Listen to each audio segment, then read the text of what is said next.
All right, so in the last episode, we talked about Napoleon Hill's method of budgeting, which focused on fixed percentages for savings, living expenses, and other essentials. The strategy for this episode will involve reverse engineering our financial plan. I believe that by understanding the specific cost of living in our states, each one of us, and then tailoring our budget with our goals in mind, we can create a roadmap to financial freedom that fits our exact situations. Here's my suggestion. First, determine the cost of living in the state where you're from.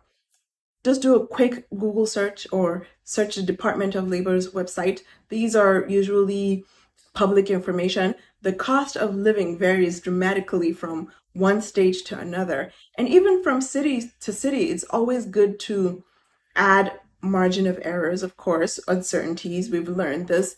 I usually add 3% to whatever number I find online. It just accounts for uncertainties such as basic necessities like housing, utilities, groceries, transportation, healthcare. It all depends on the location where we're from. There are several tools and websites that provide cost of living data for each state or city, and many offer breakdowns for different spending categories. Just look up the average cost of living for essentials where you live and then note that down. You need it each month.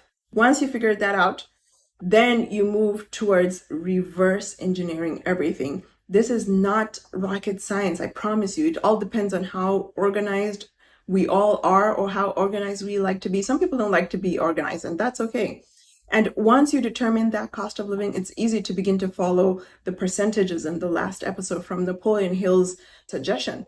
Or you can just start setting personal financial goals. This can be different for each one of us. Maybe it's reaching a certain savings target, paying off debt, achieving home ownership, building passive income streams, or maybe you have bigger dreams like early retirement, starting a business, or traveling the world.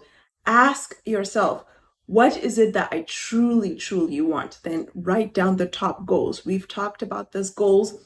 Goals are very important. Every year we write goals, or every 2 months. Mine changes every week. I don't know, it depends on how much I have saved and how much opportunity those savings can offer me. These are things that will just guide the budget that we're building for ourselves. Then we move on to designing our budget based on our goals and our cost of living. Now that we know what the cost of living is and what our goals look like, then we begin to break down our income using a budget that supports both. Let's start with an example of someone that lives in the middle of nowhere. Let's just say this person lives in the middle of nowhere. They're making $3,000 a month in the state where the basic living expense average is around $1,500 a month. Now, granted, you're going to add your 3% uncertainty, right? But because 3% would throw us off, we're just going to keep our calculations in whole numbers. First, we've determined that it's going to take us $1,500 a month. That's the cost of living, right? That goes towards essentials like housing, utility, grocery, transportation, healthcare. And based on the cost of living data, this would be around $1,500. And that's half of the income in this example, which means that the other half can go towards meeting our financial goals. Remember, this is a dummy variable for someone that's living nowhere. So the second step is to allocate for savings, right? Savings and investment based on our goals. First, you have to know what your saving goals are and then your investment goals. And then you set aside a specific amount towards the financial goals that you have. This can include short-term savings, which we mentioned last time, long-term investments, or emergency funds. If one of your goals is to reach a certain savings target, work out how much your monthly income should go towards that. In this example, you might allocate $600 each month towards savings and investments. Over time, this could be split into specific accounts like high yield savings account, Roth IRA, or taxable investment accounts. Actually, I got a document from my financial advisor. I might share it later in another episode, but for now, let's keep on going with this. And then the third is to budget for personal and professional growth, right? You're saving aside money for personal development, skills, education. Each can make a really, really big difference. If you want to go into a career field that requires some certification, you've already saved money for that, or you've already allocated funds for that. So maybe you're interested in online courses, workshops, or books that can help you grow. This is where you save money for it. Even a small monthly budget can lead to new opportunities. So here we're going to allocate maybe $300 towards education and growth. And then the fourth is to allocate money for recreation and just enjoyment.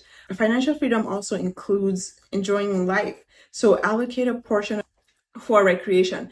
Think about what adds meaning to your life, whether it's experiences, hobbies, or trips, and set aside realistic monthly amounts. In this example, we're just going to set aside $200, could go towards personal enjoyment. This gives like a balance. This is for someone that lives nowhere, right? This is going to give balance and just reminds us that budgeting isn't just about discipline. It could be about fulfillment as well. How do we get to our personal fulfillment? Then we build in room for insurance and safety nets and whatever. Some of us have lots and lots of insurance because we have trust issues. What can I say? You got life insurance, you got health insurance, and you have other forms of protection, right? Also part of the financial stability. Budgeting for insurance ensures that you and your loved ones are covered. And based on this budget that we're using, let's allocate maybe $400 here for various insurances and security needs. I'm actually not counting how much we have so far. I hope that we're keeping up with some kind of percentages. That's why I love the Napoleon Hill's percentages, because once you automate it, you put it in a spreadsheet and you automate it, it just tells you how much you're allocating to where. And then based on whatever you have left, or if you think you could reduce or add, you can begin to adjust and reiterate your strategy over time. This strategy is not going to be set in stone. When life changes, costs rise or fall, and personal goals evolve. I check mine every day. If something happens, if some emergency happens and I have to do something, guess what? Gotta move. So just check in with your budget regularly, especially if you're moving to a new state, you're changing jobs, or you're working towards a new goal. For example, if you relocate to a state with a higher cost, say you're moving from California to New York, you will need to adjust how much you allocate to each area of your budget, this budgeting strategy that we're generating. Or if you reach one financial goal, like paying off debt, you can shift that money towards the next goal, like investing in a property or something. I know not everybody wants to buy properties because they're huge liabilities, but if you do, that's something you could allocate money towards.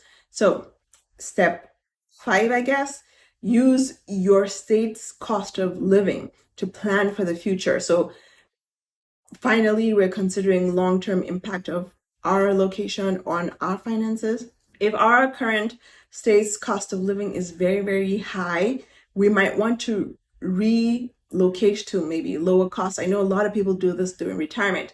They work so much in California, then if they acquire property in California, they sell those properties and they're able to buy more somewhere else. Like I know that the price of one property in California could literally buy you maybe 4 properties somewhere else in the middle of Minnesota somewhere. So that's something that you can think about.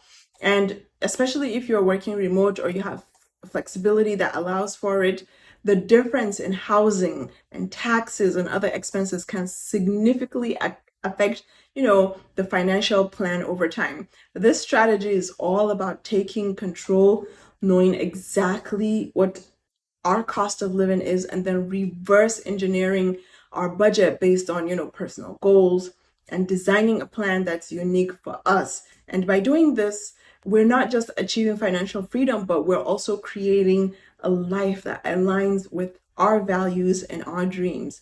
So here's my little 2 cents, because I've been hearing people say, don't save, or they have all these characteristics of successful people. All I'm going to say is think smart, do wise things, don't listen to people. The reason people save is so they have resources to take advantage of opportunities that present themselves over time. And this could be of interest to anyone. All right, I'll see you guys on the next episode. Bye.